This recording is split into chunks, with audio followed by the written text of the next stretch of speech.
Bonjour, salut tout le monde. Alors, dans cette vidéo, je viens en fait apporter quelques éléments complémentaires, quelques précisions sur ce qu'on a vu dans la vidéo précédente. Je parlais du cheveu naturel crépus et de ses implications au niveau esthétique. Comme je disais, la coiffure traditionnelle africaine était aussi un moyen, au-delà de l'esthétisme, était aussi un moyen en fait d'expression sociale. Donc, on pouvait exprimer son statut social, sa position sociale à travers sa coiffure. Alors, j'ai pu voir que par exemple, on pouvait exprimer des choses comme le mariage, la naissance, l'initiation, des choses comme ça.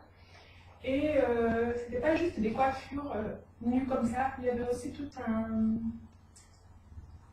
des ornements en fait, des ornements qui décoraient, qui allaient avec cette coiffure, avec des coris, avec des bijoux traditionnels. C'était vraiment quelque chose d'assez complet, d'assez parlant. Et donc, j'ai un exemple à vous proposer. Cet exemple, ce serait une coiffure qui se fait au Rwanda, qui se fait encore aujourd'hui. Et en fait, je vous mets une photo là tout de suite pour que vous puissiez voir.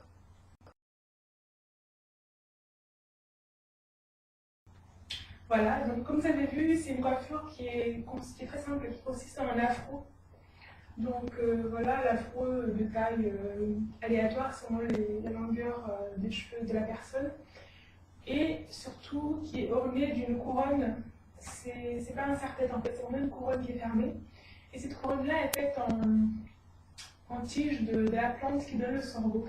Donc en fait, cette coiffure n'est portée que par des dames, des femmes qui sont mariées et surtout qui ont des enfants.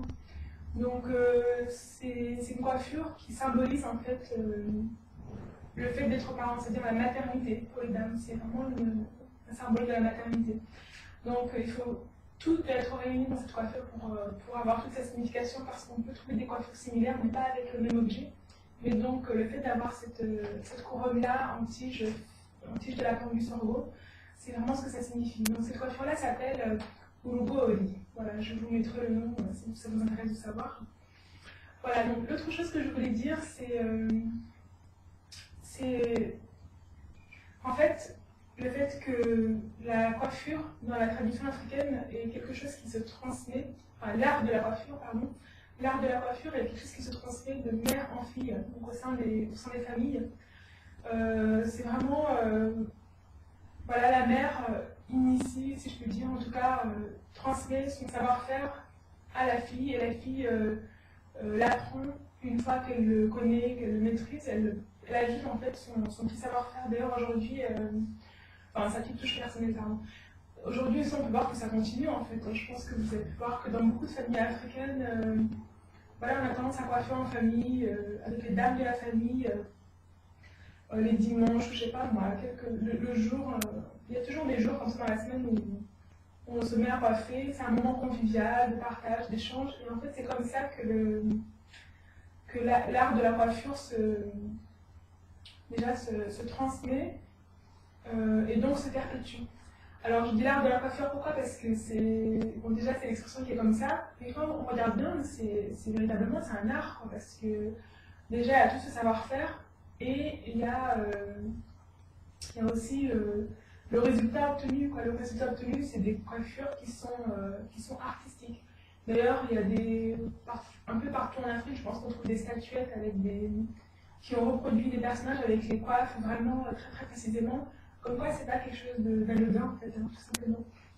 Je voulais faire aussi une petite parenthèse. Quand vous regardez en fait les ornements là qu'on peut voir, on se rend compte que il y avait des bijoux, des coris, il y avait aussi parfois il y a des sortes de ce qu'on pourrait appeler aujourd'hui en fait les ancêtres des rajouts.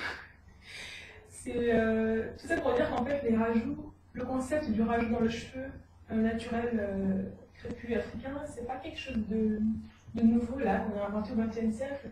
Je pense que la seule chose qui a changé, c'est le fait que le rajout soit maintenant très souvent en plastique.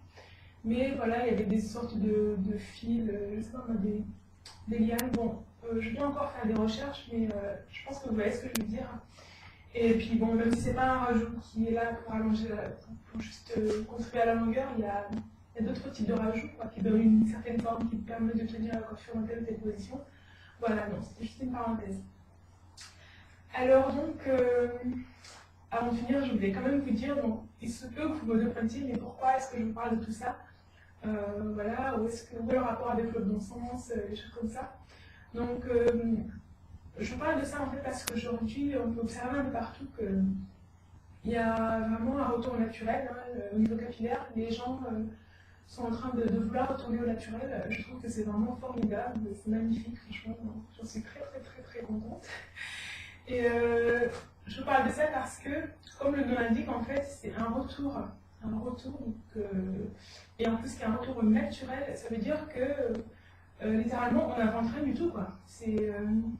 On n'a rien inventé, on est juste en train de regarder ce que faisaient nos parents, nos arrière-grands-parents, nos arrière-arrière-grands-parents, nos ancêtres, avant une période où on s'est mis à faire autre chose pour toutes sortes de raisons.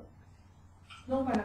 Alors je me suis dit que comme c'est un retour, il est logique en fait de regarder ce qui a déjà été fait par rapport à ce thème, c'est-à-dire en termes de coiffure, les significations, les soins, je sais pas moi, tout ce qu'on peut apprendre dessus, je pense que c'est le bienvenu. Donc, non seulement pour s'informer, comprendre ce qu'on fait aujourd'hui, mais aussi pour être capable en fait de transmettre cet héritage, parce que c'est vraiment un héritage, cet héritage à nos enfants, aux générations futures. Moi je pense que c'est quelque chose de très très important, parce que bon, déjà on voit bien que c'est quelque chose de positif, hein, je veux dire, bah voilà, c'est prendre soin de soi, s'exprimer au sein de la société, je vois pas, c'est quelque chose de naturel et de positif et d'important en fait, hein, tout simplement. Donc je me dis voilà, si on veut être capable en fait d'accueillir cet héritage, de le comprendre et d'être capable aussi de le transmettre, voilà, il est logique de le regarder, d'essayer de comprendre par tous ces aspects ce qu'il est, ce qu'il signifie. Voilà. Donc c'est juste pour ça que je parle de ça. Alors je pense que la prochaine fois, on va aborder un autre aspect, donc toujours dans cette lignée de vidéo. Donc ça sera l'aspect en fait des soins qu'on apporte aux cheveux naturels crépus. Donc les soins, les produits qu'on utilise et qu'on utilisait, parce que voilà, hein, comme je disais, c'est toujours important de regarder ce qui a été fait avant. Et aussi donc de voir un peu plus tard le sujet de la cosmétique en fait, hein, que ce soit hier, que ce soit aujourd'hui. Voilà. Pour finir donc aujourd'hui sur ce volet, je vais finir avec 2 citations. Donc la première citation, ce serait en fait pour savoir où on va, il faut d'abord savoir d'où on vient. Et la deuxième, qui vraiment qui sont des citations en fait qui symbolisent ce que j'ai voulu dire aujourd'hui à travers ma vidéo. Donc la deuxième, c'est la citation de l'historien Kizerbo, un historien burkinabé, donc qui dit quand on ne sait pas ce qu'on cherche, on ne comprend pas ce qu'on trouve. Donc voilà, je pense que je ne vais rien rajouter du tout. Je pense que ce sont des citations qui parlent d'elles-mêmes. Et donc voilà, alors je vous remercie donc d'avoir suivi et je vous dis à une prochaine. Bye bye.